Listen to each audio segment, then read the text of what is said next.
আসসালামু আলাইকুম, স্বাগত জানাচ্ছি আরটিভির মধ্যাহ্নের সংবাদে। আপনাদের সঙ্গে আছি আমি অন্তরা সরকার অর্থী। দীর্ঘ ৯ বছরে একজন রোহিঙ্গাকেও মিয়ানমারে ফেরত পাঠানো সম্ভব হয়নি। তবে নতুন করে এসেছে আরও ২ লাখ রোহিঙ্গা।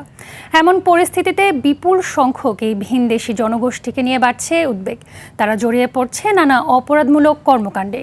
ইউএনএইচসিআর এর তথ্য অনুযায়ী বর্তমানে কক্সবাজারের উখিয়া টেকনাফের ৩৩টি আশ্রয় শিবিরে বসবাস করছে প্রায় ১২ লাখ রোহিঙ্গা। প্রত্যাবাসনে কাঙ্ক্ষিত অগ্রগতি না হওয়ায় রোহিঙ্গারা জড়িয়ে পড়ছে বিভিন্ন অপরাধমূলক কর্মকাণ্ডে, যার নেতিবাচক প্রভাব পড়ছে স্থানীয় জনগোষ্ঠীর উপরও। তবে নাগরিকত্ব সহ মিয়ানমারের পুরনো বসত ভিটাতে টেকসই ও মর্যাদাপূর্ণ নিরাপদ প্রত্যাবাসন চায় রোহিঙ্গারা। ২০১৭ সালের ২৫ আগস্ট মিয়ানমার থেকে পালিয়ে আসা বিপুল সংখ্যক রোহিঙ্গাকে মানবিক কারণে আশ্রয় দেয় বাংলাদেশ।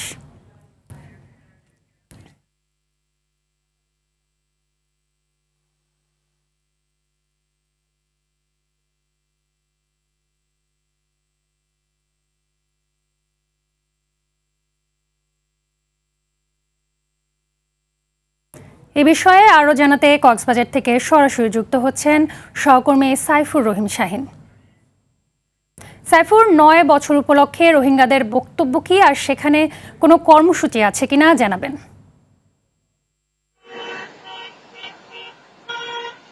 হ্যাঁ অন্তরা, উখিয়া রোহিঙ্গা ক্যাম্প 4, বালুখালী ক্যাম্প 4 আজকে বিশাল সমাবেশ হয়েছে।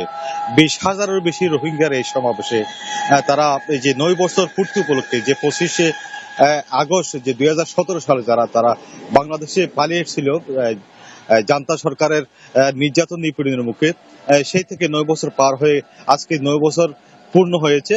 এই উপলক্ষে আজকে যে বালুখালী ক্যাম্প 4-এ আজকে বিশাল সমাবেশ করেছে তারা, ২০,০০০-এর বেশি যে রোহিঙ্গা ওখানে উপস্থিত। তারা বলেছে, তারা বক্তব্য দিয়েছে, তারা দাবি জানিয়েছে জাতিসংঘের কাছে, ইউনিচারের কাছে এবং আন্তর্জাতিক সম্প্রদায়ের কাছে। তারা জানিয়েছে তাদেরকে নিরাপদ প্রত্যাবাসন করতে হবে, তাদেরকে তাদের নিজ ভূমে, তাদেরকে স্বাচ্ছন্দ্যে, তাদের স্বাধীনভাবে চলাফেরা করার সুযোগ দিতে হবে, তাদের নাগরিকত্ব দিতে হবে।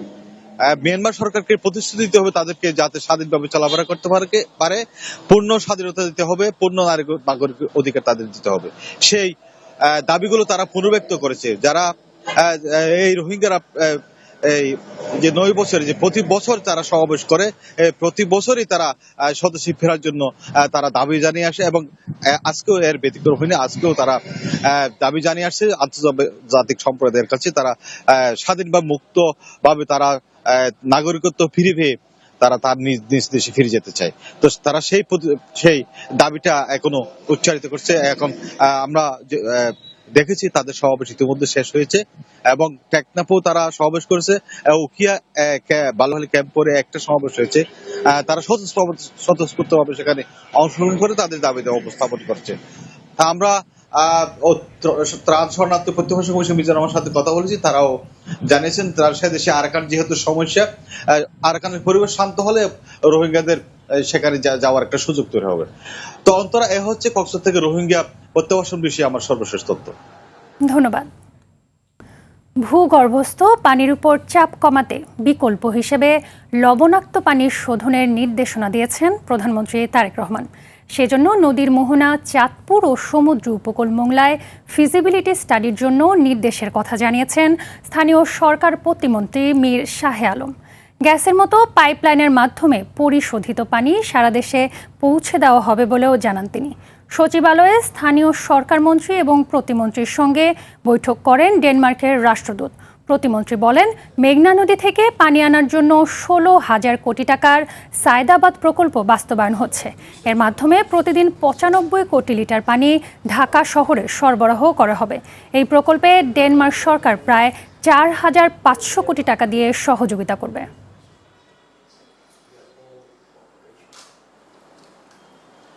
পানির ব্যাপারে যেটা আমাদের সিদ্ধান্ত, স্যালাইন ওয়াটারের পানি সেটা আমরা সিদ্ধান্ত নিয়েছি যে গ্যাস বা বিদ্যুৎ সারা দেশে যেরকম সরিয়ে দেওয়া হয় জাতীয় গ্রিড থেকে, আমরা এই পানিটিও সারা দেশের প্রত্যেকটি জেলা উপজেলা লেভেলে আমরা সরিয়ে দেব পাইপলাইনের মাধ্যমে। গ্যাস যদি দেওয়া সম্ভব হয় তাহলে পানিও সারা দেশে অসম্ভব কিছু হবে না ইনশাল্লাহ। দেশব্যাপী চলছে তীব্র গ্যাস সংকট ও লোডশেডিং। এতে চরম ভোগান্তিতে পড়েছেন সাধারণ মানুষ। গাজীপুরের কালিয়াকৈরে গ্যাসের চাপ কম থাকায় অধিকাংশ শিল্প কারখানা ও সিএনজি পাম্প কার্যত বন্ধ রয়েছে। কিছু পাম্পে সামান্য গ্যাস সরবরাহ থাকলেও শিল্প কারখানার লরি ও পরিবহনগুলোতে গ্যাস দেয় সাধারণ সিএনজি চালকদের অপেক্ষা হচ্ছে দীর্ঘ। এদিকে গ্যাস সংকটে থমকে গেছে শিল্পাঞ্চল টঙ্গী এলাকার কারখানাগুলোর উৎপাদন। অধিকাংশ কারখানা মালিক নিজেদের লোকসান কমাতে শ্রমিকদের সাময়িকভাবে চাকরি থেকে অব্যাহতি দিয়েছেন। এতে বেকার হয়ে পড়েছেন হাজারো শ্রমিক।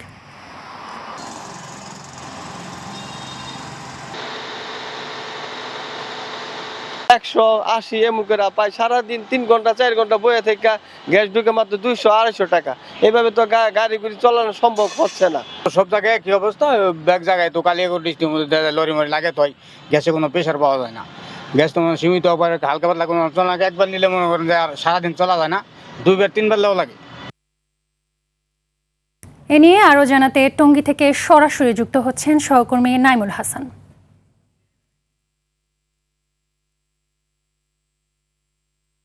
নাইমুল, গ্যাসের চাপ কেমন দেখছেন আর শিল্প কারখানার বর্তমান পরিস্থিতি জানাবেন।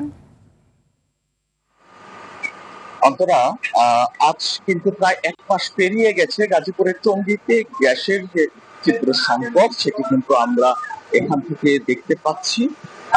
গাজীপুরের টঙ্গী শিল্পাঞ্চল পরিচালনা করতে প্রতিদিন 65 মিলিয়ন ঘনফুটের গ্যাসের প্রয়োজন আছে, কিন্তু তার বিপরীতে কিন্তু আজ 31 মিলিয়ন ঘনফুট গ্যাসের চাপ রয়েছে। আজ কিছুটা যানবাহনে গ্যাস চালিত যানবাহনে কিন্তু গ্যাস দেওয়া সম্ভব হচ্ছে বলে জানিয়েছেন সিএনজি পাম্প মালিকরা।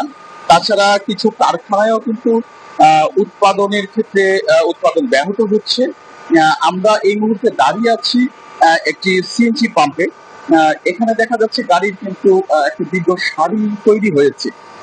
তাছাড়া এখানে 3 থেকে 4 ঘন্টা দাঁড়িয়ে গ্যাস নিতে তাদের বেশ বিড়ম্বনায় পড়তে হচ্ছে, এবং তারা যে পরিমাণ গ্যাসের চাহিদা রয়েছে সে পরিমাণ তারা নিতে পারছে না। আজ কিন্তু 200 থেকে 250 টাকার গ্যাস নিতে পারছে।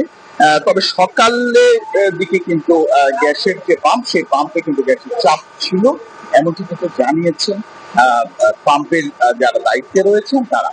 তাছাড়া তিতাস আঞ্চলিক যে কর্মকর্তা রয়েছে তিতাসে, তার সঙ্গে আমার কথা হয়েছে। গ্যাসের কিন্তু কিছুটা উন্নতি হলেও আসলে কাঙ্ক্ষিত যে গ্যাসের চাহিদা সেটি কিন্তু মিলছে না।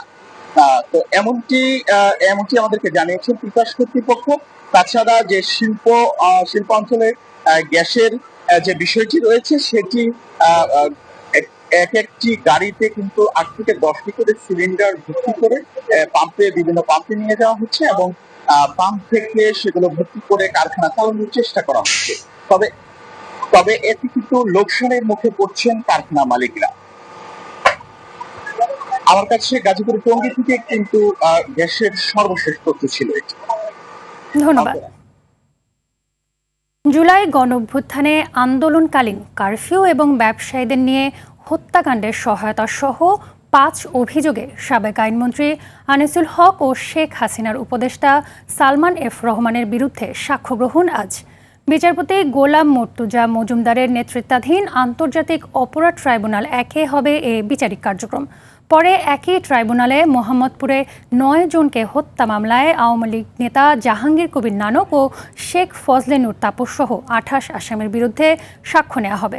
অন্যদিকে কক্সবাজারের কাউন্সিলর একরামুল হক হত্যা মামলায় টেকনাফের সাবেক এমপি আব্দুর রহমান বদি ও সেনা হেফাজতে থাকা ব্রিগেডিয়ার জেনারেল মিফতা উদ্দিন আহমেদ সহ 4 আসামিকে কারাগারে পাঠানোর নির্দেশ দিয়েছে ট্রাইব্যুনাল 2। সুনামগঞ্জ সিলেট সড়কে যাত্রীবাহী বাস খাদে পড়ে এক নারী নিহত হয়েছেন। এই ঘটনায় আহত হয়েছেন অন্তত 20 জন যাত্রী। সোমবার রাতে জেলার সদর উপজেলার জানিগাঁও গ্রামের কাছে এই দুর্ঘটনা ঘটে। এদিকে কর্মস্থল থেকে বাড়ি ফেরার পথে মানিকগঞ্জের শিবালয়ে অটোরিকশা উল্টে এক নারী পোশাক শ্রমিক নিহত হয়েছেন। এ ঘটনায় অটোরিকশা চালক সহ 3 জন আহত হয়েছেন। সোমবার রাতে ঢাকা আরিচা মহাসড়কের ফসলাটিয়া এলাকায় এ দুর্ঘটনা ঘটে।